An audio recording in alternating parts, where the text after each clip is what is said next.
তারাবি নামাজ কত রাকাত, তারাবি নামাজের নিয়ত, তারাবি নামাজের দোয়া ও মুনাজাত, তারাবি নামাজ কোন সূরা দিয়ে পড়তে হবে।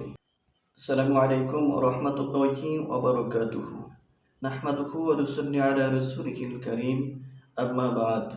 দূরের ও কাছের, দেশের কিংবা প্রবাসী যে সকল ভাই ও বোনেরা আমার আলোচনা শুনছেন, আপনাদের সবাইকে জানাচ্ছি আন্তরিক অভিনন্দন, মোবারকবাদ। আমি মাওলানা শেখ ফরিদ মহিবী। আজ আমি আপনাদের সম্মুখে যে বিষয়গুলি নিয়ে আলোচনা করব তা হচ্ছে তারাবি নামাজ কত রাকাত, তারাবি নামাজের নিয়ত, তারাবি নামাজের দোয়া ও মুনাজাত, তারাবি নামাজ কোন সূরা দিয়ে পড়তে হবে। এ সকল বিষয় এক এক করে জানাবো ইনশাআল্লাহ। সম্মানিত দর্শক শ্রোতা, তারাবি নামাজ এটা রমজান সম্পর্কিত একটি ইবাদত।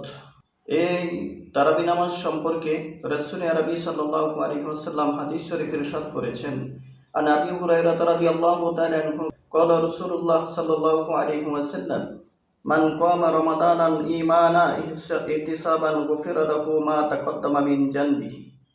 আল্লাহ রাসূল সাল্লাল্লাহু আলাইহি ওয়াসাল্লাম ইরশাদ করেছেন, যেই ব্যক্তি পবিত্র মাহে রমজানের রোজা পালন করবে এবং দাঁড়াইয়া দাঁড়াইয়া অর্থাৎ কিয়ামুল লাইল দাঁড়িয়ে দাঁড়িয়ে নামাজ আদায় করবে, ওই ব্যক্তির অতীতের সমস্ত গুনাহগুলিকে আল্লাহ তাআলা মাফ করে দিবেন।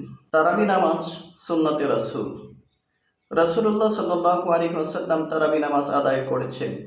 ওমর রাদিয়াল্লাহু তাআলা এর সময় পর্যন্ত বিচ্ছিন্নভাবে তারাবি নামাজ আদায় করেছেন, কিন্তু ওমর রাদিয়াল্লাহু তাআলা সকল সাহাবায়ে কেরামদের সাথে পরামর্শ করে সর্বপ্রথম মসজিদে নববীতে 20 রাকাত তারাবি চালু করেছেন, বাইতুল্লাহ শরীফেও 20 রাকাত তারাবি চালু করেছেন। সম্মানিত দর্শক শ্রোতা, এ ব্যাপারে মুসান্নাফে আবি শায়বা নামক হাদিস গ্রন্থে উল্লেখ রয়েছে, তাবি ইবনে আবু জবাব রাদিয়াল্লাহু তাআলা বলেছেন, আমরা ওমর ইবনুল খাত্তাব রাদিয়াল্লাহু তাআলা এর যুগে 20 রাকাত তারাবি নামাজ পড়তাম এবং বিতরের নামাজ পড়তাম। সুনানুল কুবরা নামক কিতাবে এবং বাইহাকি শরীফের 267 নং হাদিসে উল্লেখ রয়েছে 20 রাকাত তারাবি এর ব্যাপারে স্পষ্ট দলিল। 20 রাকাত তারাবি এর সপক্ষে অসংখ্য হাদিস দ্ব্যর্থহীনভাবে প্রমাণ করেছে, যা ওমর রাদিয়াল্লাহু তাআলা ও খোলাফায়ে রাশিদার যুগে কোনো আপত্তি তোলেন নাই। কিন্তু দুঃখের বিষয়, আজকে একদল মানুষ সাহাবীগণের অনুসরণ না করে বরকতপূর্ণ তারাবি নামাজকে 20 রাকাতকে 8 রাকাতে সংকুচিত করেছে। এটা জঘন্যতম অপরাধ। এরা হচ্ছে ইবাদতের নাপিত, এদের সার্বিকভাবে বর্জন করা উচিত। সম্মানিত দর্শক শ্রোতা, তারাবি নামাজের নিয়ত মানেই হচ্ছে মনের ইচ্ছা। সে কোন নিয়তে ওখানে দাঁড়ালো, এটা তার মনের ভিতরেই রয়েছে যে তিনি তারাবি নামাজ পড়ার জন্যই ওখানে দাঁড়িয়েছেন। আমি আরবি নিয়ত বলে দিচ্ছি, নাওয়াইতু আন উসাল্লিয়া লিল্লাহি তাআলা রাকাতাই সালাতিত তারাবি সুন্নাতু রাসূলুল্লাহি তাআলা মুতাওয়াজ্জিহান ইলা জিহাতিল কাবাতি শরীফাতে আল্লাহু আকবার। এরপরে সানা পড়তে হবে। আমাদের সানা সবারই জানা আছে, সুবহানাকা আল্লাহুম্মা ওয়া বিহামদিকা ওয়া তাবারাকা ইসমুকা ওয়া তাআলা জাদ্দুকা লা ইলাহা গায়রুক। যদি কোনো ব্যক্তি সানা পড়তে ভুলে যায় তাতেও নামাজের কোনো অসুবিধা হবে না। এরপরে সূরা ফাতিহা পাঠ করবে।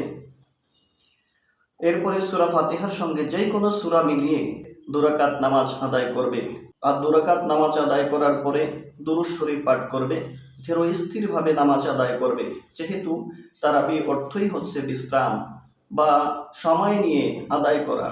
অতএব মাঝখানে সময় নিয়ে আস্তে আস্তে করে নামাজটি আদায় করতে হবে। এভাবে 4 রাকাত নামাজ আদায় করার পরে একটি দোয়া পড়তে হয়। দোয়াটি হচ্ছে, সুবহানাদিল মুলকি ওয়াল মালাকুতি সুবহানাদিল ইজ্জতি ওয়াল আজমাতি ওয়াল হাইবাতি ওয়াল কিবরিয়াই ওয়াল জাবারুত সুবহানাদিল মালিকিল হাইয়াল্লাযী লা ইয়ানামু লা ইয়ামুতু আবাদান আবাদান সুবহান কুদ্দুসুন রব্বুনা রব্বুল মালাইকাতি ওয়ার রূহ। এই দোয়াটি অনেক ফজিলতপূর্ণ। এই দোয়াটি সাহাবায়ে কেরাম, নবী রাসূলগণ, আল্লাহ তাআলার ফেরেশতারাও এই দোয়াটি পড়েছেন। তো এজন্য এই দোয়াটা পড়া দরকার এবং আস্তে আস্তে ধীর স্থিরভাবে এই দোয়াটি পড়ে এরপরে যখন 20 রাকাত নামাজ আদায় হয়ে যাবে এরপরে মুনাজাত করবে। সেই মোনাজাতটি হচ্ছে আল্লাহুম্মা ইন্না নাসআলুকাল জান্নাতা ওয়া নাউযু বিকা মিনান নার ইয়া খালিকুল জান্নাতা ওয়ান নার বিরহমাতিকা ইয়া আজিজ ইয়া গফফার ইয়া কারীম ইয়া সাত্তার ইয়া জব্বার ইয়া বার আল্লাহুম্মা আজরনা মিনান নার ইয়া মুজিরু বিরহমাতিকা ইয়া আরহামার রাহিমিন। অনেকেই বলে থাকে তারাবি নামাজ না পড়লে রোজা হবে কিনা। হ্যাঁ, রোজার সাথে তারাবি নামাজের কোনো সম্পর্ক নাই। তারাবি নামাজ না পড়লেও রোজা আদায় হয়ে যাবে।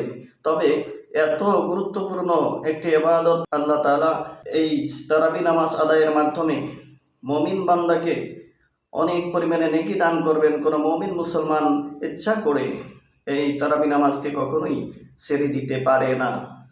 আল্লাহ সুবহানাহু ওয়া তাআলা আমাকে এবং সকল মুসলমানদেরকে এই তারাবি নামাজ যেন সঠিকভাবে আদায় করতে পারি, আল্লাহ তাআলা তৌফিক দান করুক। আমিন।